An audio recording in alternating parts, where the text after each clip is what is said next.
Baik, teman-teman, kita lanjutkan lagi ya. Untuk terakhir pembahasan adalah kita akan membuat diagram activity-nya.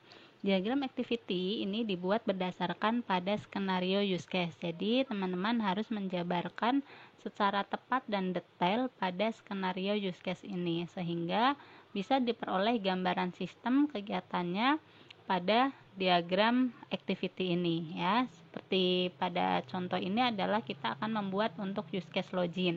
Use case login skenarionya adalah di sini nanti aksi aktornya dan juga reaksi sistemnya akan seperti apa itu digambarkan pada activity diagram ini ya. Jadi activity diagram diawali dengan initial state-nya ya, yaitu pembukanya.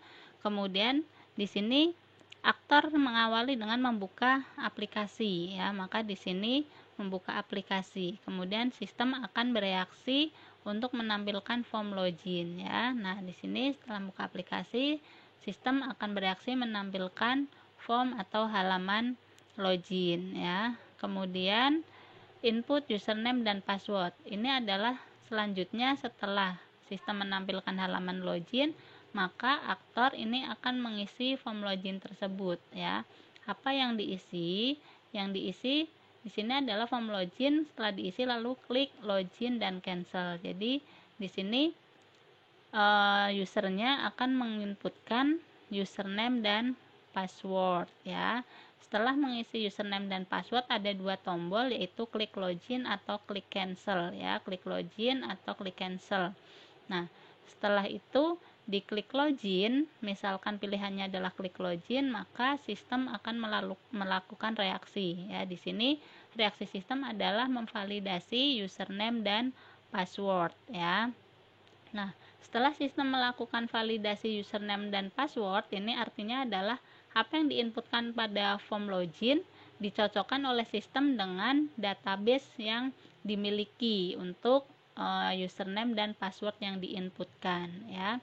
Di sini selanjutnya adalah setelah validasi, sistem akan menampilkan reaksi berupa login berhasil ya apabila username dan passwordnya cocok ya. Jadi setelah divalidasi, apabila cocok, ini sistem menampilkan pesan login berhasil ya. Nah, setelah login berhasil, klik tombol OK. Artinya pada pesan ini ada tombol OK, maka user akan melakukan klik OK.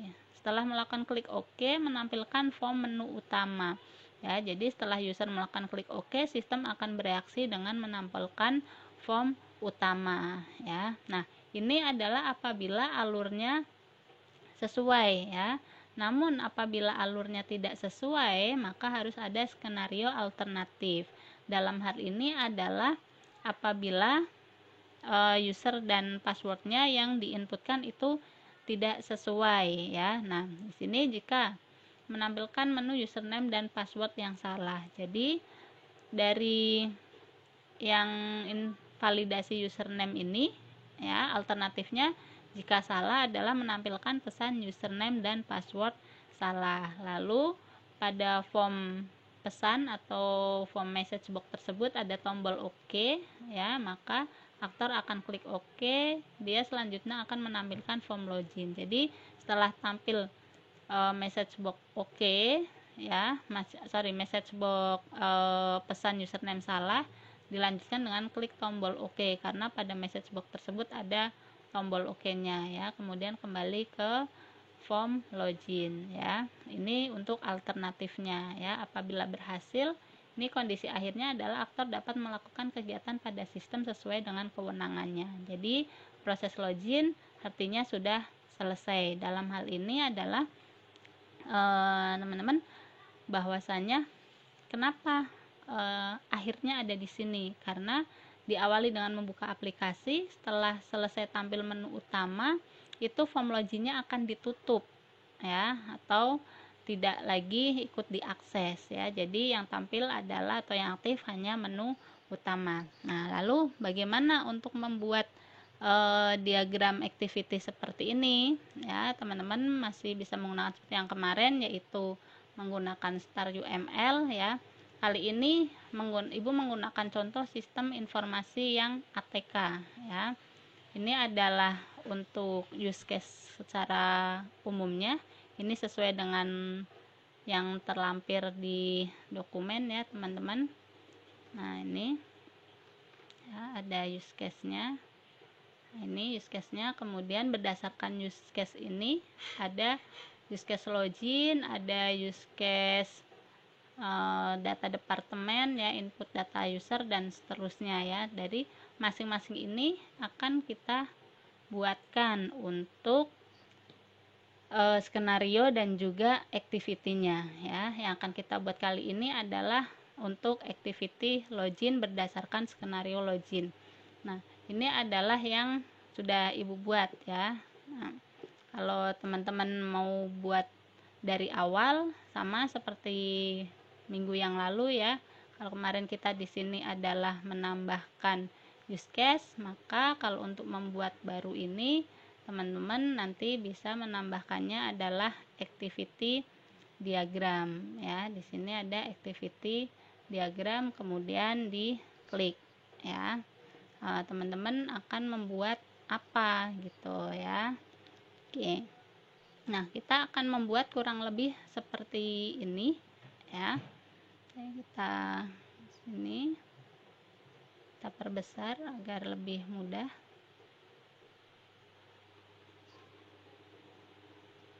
Ya, oke. Nah, ini adalah yang akan kita buat. Kita punya 2 swim lane ya. Nah, di sini teman-teman bisa add. Nah, di sini bisa add ya. Dipilih yang activity diagram. Ya.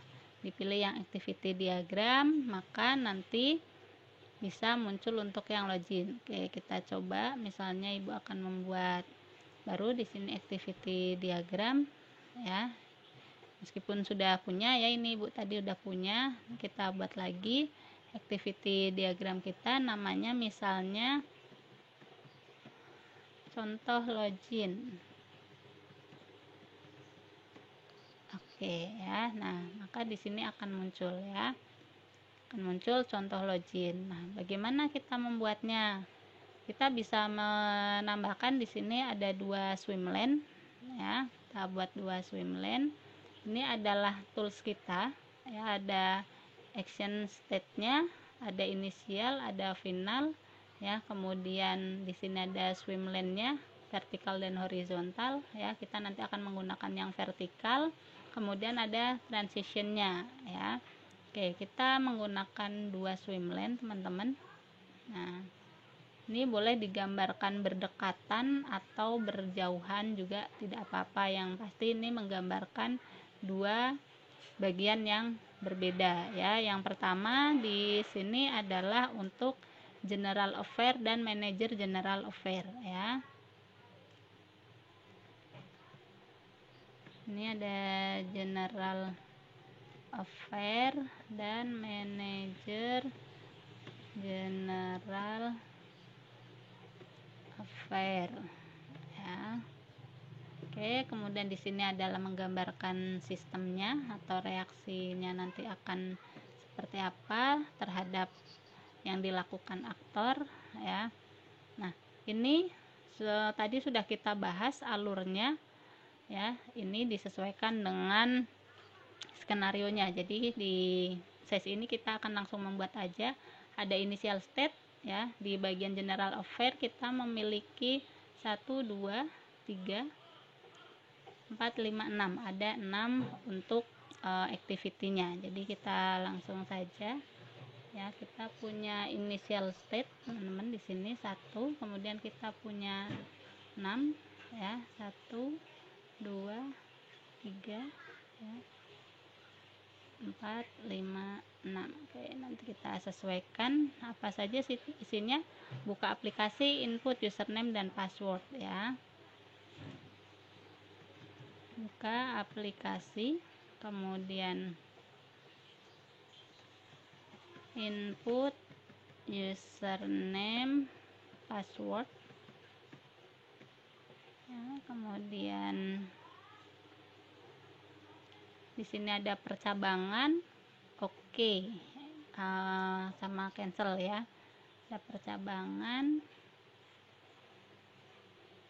ini ada percabangan. Oke, kita geser dulu percabangan. Nah, ini decision ya, ini nanti akan memberikan reaksi. Ini ada klik cancel, kemudian ada bagian yang klik OK, klik login. Ada 3, klik OK ya, baru sudah.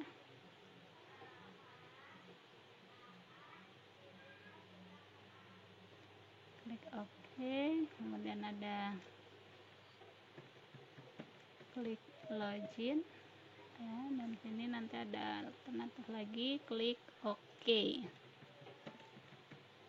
Oke, nah supaya rapi teman-teman, untuk seleksi ini bisa tekan tombol shift ya. Kita akan buat supaya dia otomatis ukurannya ya. Nah, teman-teman di sini bisa format, kemudian auto resize ya, dia otomatis akan menyesuaikan ya. Jadi ada teknik baru lagi supaya kita lebih cepat dalam membuatnya ya. Ini login. Oke, kemudian di bagian kanan ada 1, 2, 3 menampilkan form login, validasi username password ya. Kita kunci 1, 2, 3, 4, 5 ya, misalkan ada 5 dulu.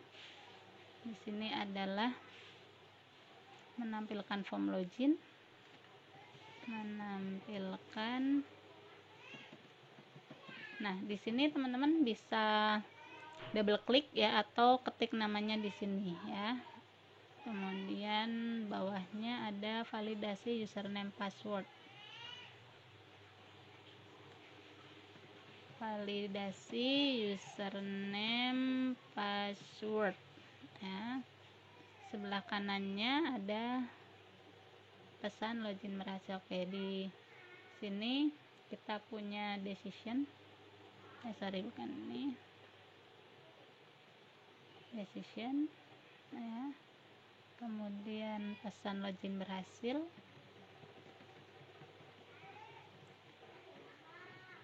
Kemudian yang di sebelah kanan ada pesan username password salah.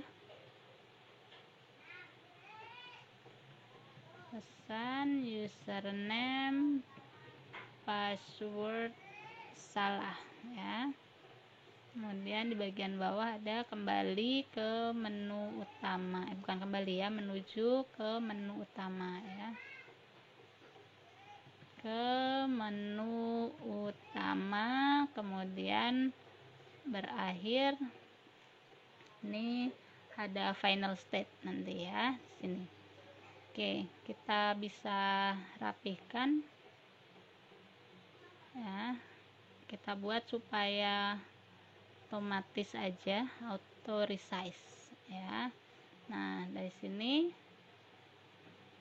bisa menggambarkan validasi user, nanti ada pesan user berhasil ya. Jika berhasil menuju ke menu utama dan kemudian selesai ya. Ini username password salah. Oke ya, kita buat satu-satu teman-teman untuk flow lainnya ya, dari buka aplikasi kemudian menuju ke menampilkan form login ya. Kita double klik aja, buka aplikasi. Nanti setelah buka aplikasi menampilkan form login ya. Setelah menampilkan form login, ini ke input username ya, akan menuju ke input username ya. Jangan lupa supaya rapi tekan CTRL-L